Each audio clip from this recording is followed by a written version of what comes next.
You're watching SKST Radio. Well, welcome to another episode of SKST Radio One-on-One Entertainment with Kemi Grayson and her friends. And I have a brand new friend today, Mr. Richard Rico Lowry. Mm-hmm. Oh my God, welcome, Rico. Welcome to Thank you. It's nice to be here. Thank you. So you wrote this you directed this fantastic movie, and we want to hear all about it. But first, we want to learn who you are and what brought you here. Well, I've been a longtime filmmaker since I was a kid, and I've been making films my whole life. I'm one of those filmmakers that's been off the grid because I make small, kind of kitschy type films, but Okay. they get released all over the world, and it's a lot of fun. It's a lot of fun making these movies. Wow. So, what inspired you to start making movies?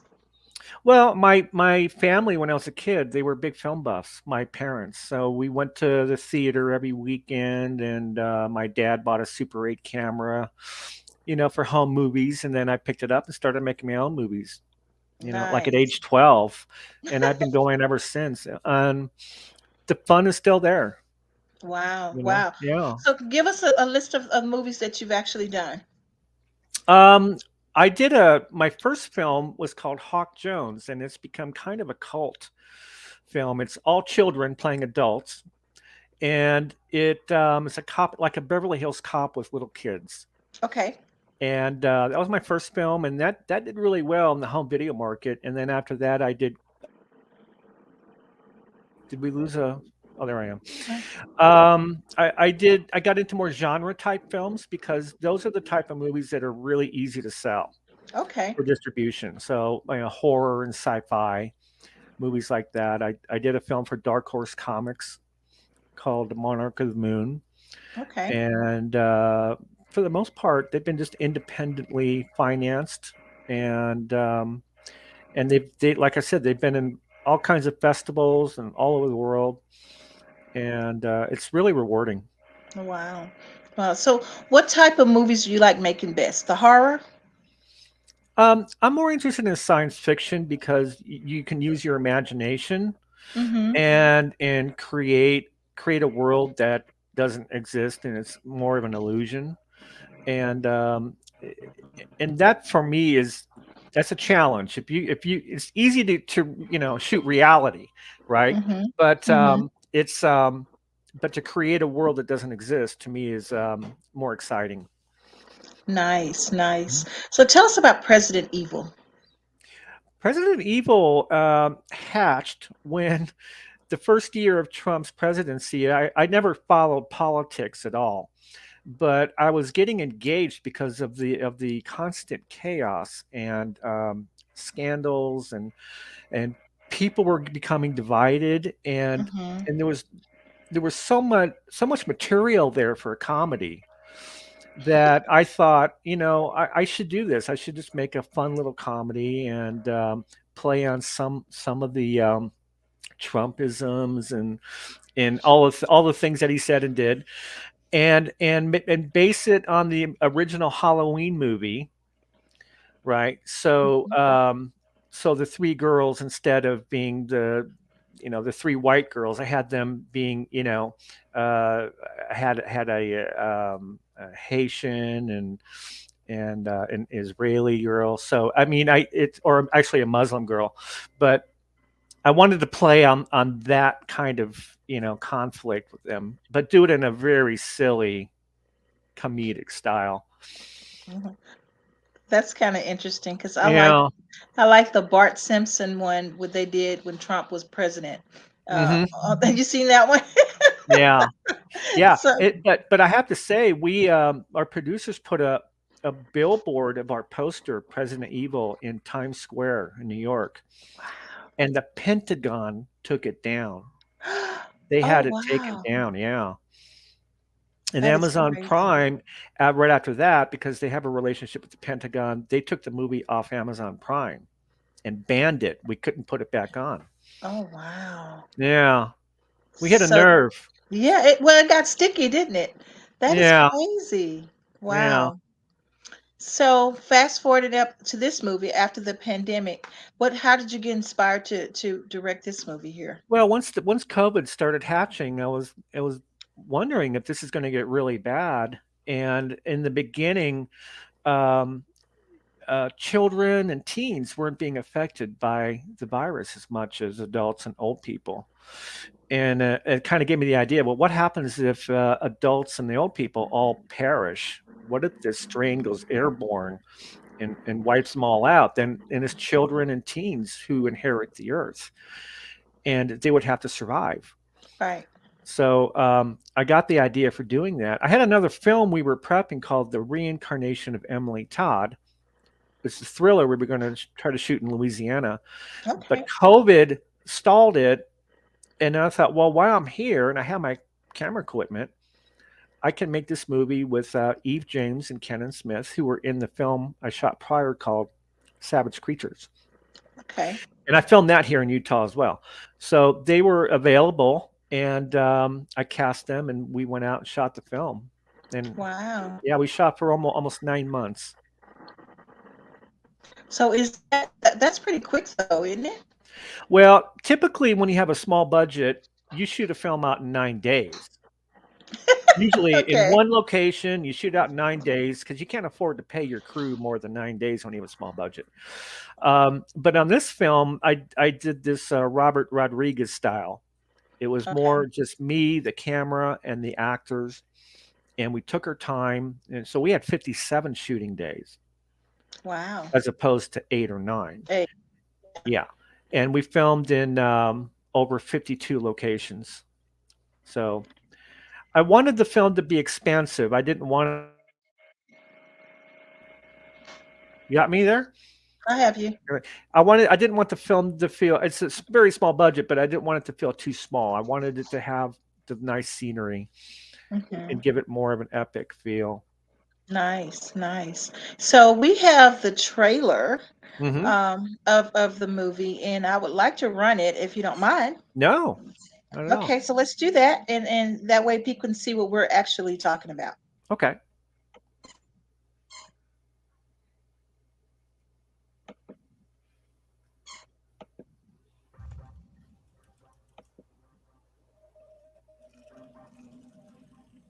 Can you hear it? A little bit.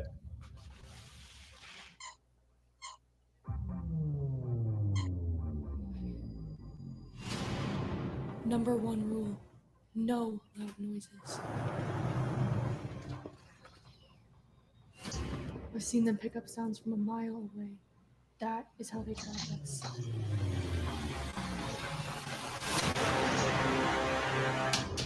They're hunting you. I lost someone very close to me. We call them stalkers. Take me, please!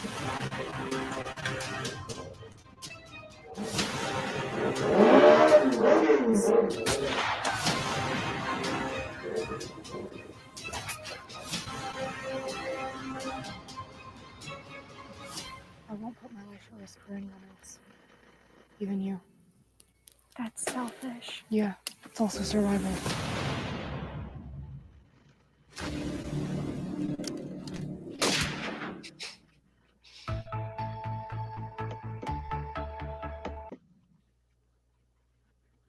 Okay, that was actually great. Get that off of there. That was great. Hmm. The actresses were awesome. The It was exciting, and it was one of those movies where you thinking, "Oh my God, are they going to make it? Are they going to make it?" So you're like sitting at the edge of your seat because you're not knowing if these people in white suits are who they are, and what do they want you for? Yeah. Yeah. There's so many of these movies out there, the pandemic movies and the apocalyptic movies, and I wanted this one to focus more on the human story between the two characters. Mm-hmm. So it had a little bit of a different resonance than a typical shoot 'em up zombie type movie. Mm-hmm. And I'm really happy with the way my actors pulled it off. Eve James and Kenan Smith. They don't have a lot of experience in terms of film acting. Hmm. So it was really cool to see how they brought their characters to life. And Wow. yeah, I mean, if their performances didn't work, then the movie would have failed. Right. Right. So that was the biggest, challenge, but they did it. Wow. And so people can see this movie. It came out on the 1st of March. Hmm. And so how can people see this movie? Amazon Prime, Google Play. It's on a few different formats as well. Direct TV and so on. It's going to be coming out on DVD, which you can get on Amazon. For any independent filmmakers out there, I would recommend the DVD because there's a commentary and it's behind the scenes and how we pulled this movie off, with basically no crew. And I did all the post production, the sound design. Wow. Yeah, 95% of the sound of the movie I replaced from scratch Wow. because the sound really had to carry the film because it was so quiet Hmm. in areas. I mean, the first 20 minutes has no dialogue, so you have to carry the film with sound. Hmm. Hmm. So that was Well, very important to me. so what can you say to another director or someone that's trying to do something like this project? What type of words of wisdom could you give them? Um, Instead of trying to copy everyone else, try to make the film a little more personal and and and bring your own experiences into the film somehow, maybe a relationship you had with someone, a brother or a girlfriend or boyfriend, whatever, and try to put a human connection into the film because it's very important for the audience to care about your main character. Okay. That's what carries them through the whole film. If they don't care about the character, then they're going to check out. Right. So, Right. so I think that's a very important factor. Make your character, Okay. yeah. Yeah. Well, we're going to thank you for being on the show. Mhm. Thank you for sharing the movie with us. I want people to get out there, go see this movie. It's a great movie. If you like apocalyptic type movies, this Mhm. is a movie for you. I watched it from start to finish. I didn't even want to leave the computer because I wanted to see everything in one, in one go. And just because it was good. I mean, I like the way the That's dialogue cool. was That's cool. written. Yeah, it is. It really is. And then, like you said, the two actresses, they jailed. They were able They to did. pull Yeah. it off. They Yeah. were able Would to you have pull it off. time to speak to my actress here? I would love to speak to your actress there. Okay, she's coming on. Hold on. All right. Well, thank you. Uh-huh. Look, guys, we get a bonus. Hi. Hi. Hi. How are Good. you? How are you? You. Great job in the movie. Thank you Oh so my much. gosh. Okay, so I'm going to start this interview over. Tell us Okay. who you are and how did you get here, girl? I'm Eve James. So little fun fact, I didn't do any acting like Really? before this. I mean, I did a couple of short films, but I wasn't a main character. But I studied dance and singing in high school. I Um, can tell because you did the ballet piece. Yes. yeah. Yeah. Wow. So what how did you get the opportunity to do this movie? So Rico and I have worked together before. So the producer Frankie, she was putting out a casting call. That's the word. Mhm. There it is. Mhm. For zombies, and I'm just like, why do you have to be 18 years old to be a zombie? And I was about 17 years old, somewhere around there. And Frankie, she told me that she had a part that I'd be perfect for, and that's pretty much started it all with me working with him. So what did you think about on the set? I'm sorry, can you repeat No, that? I said what did you like about working on the set? Oh, there was a lot of hard moments. Um, but I definitely feel like the bonding was my favorite part between me and my co-star Mhm. because we Mhm. became very close. at the end of the film. Okay. Nice, nice. So you are what you're 18 now? I'm 22. Are you 22? Oh my Yeah, gosh. You look so young. thank you. I was about to ask you how did this work in your school, but that's forget that question. So tell me about your family. How did they take to you doing movies and things like that now? Um, so my family has been pretty supportive. My mom, she's actually in the movie. She plays Ellie's mom. Okay. Yeah, and Wow. yeah. But my family has been pretty supportive with this role and with my acting career, which I'm so thankful for. Nice, nice. So what's next for you? I have been cast in Rico's 3 next films. So I'll be working with him for a while. Great, great. Hey, you don't have to go audition and do all that. You got it made, girl. Yeah. Just learn what you can learn, get those acting skills up there, and oh my gosh, I'm very proud of you. Very Thank proud you of so you. much. Very proud of you. I mean, I love the movie. You did a great job. I just love, from I used to teach dance, so Oh. seeing you with the ballet scene, it was kind of like, oh my gosh, she can dance. She's on point. So it's just so cool to actually meet you. I didn't think I was going to get the opportunity to talk to you, so this was great. So thank you so much. Thank you so much for your hard acting skills. Now I'm gonna ask you the same thing that I asked Rico.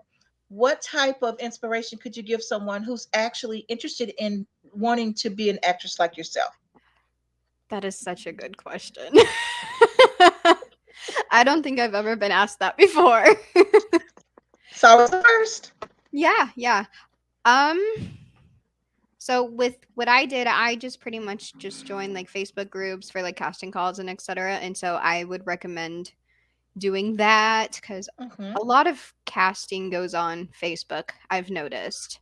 Okay. Um, and it's definitely worked out for me. Yeah, obviously. That's pretty good. But yeah, Who keeps doing that? that was weird. I was a bit confused by that, Yeah. but Oh no. It's like I did Rico like that a couple of times first, but okay. So, words of wisdom. So, do Facebook. Anything else? and believe in yourself, be confident in your auditions, and just believe in yourself, and you'll get there. Yeah, absolutely, absolutely. Well, thank you so much for being on the show. Thank you so much for your great work and talent Thank you. and sharing it with the world. Thank you so very much. Thank you so And much. tell Rico I said thank you. And we're going to end the show, guys, right here. Go look at the movie After the Pandemic. It was out March 1st. You can get it on DVD. Where else can we find the movie?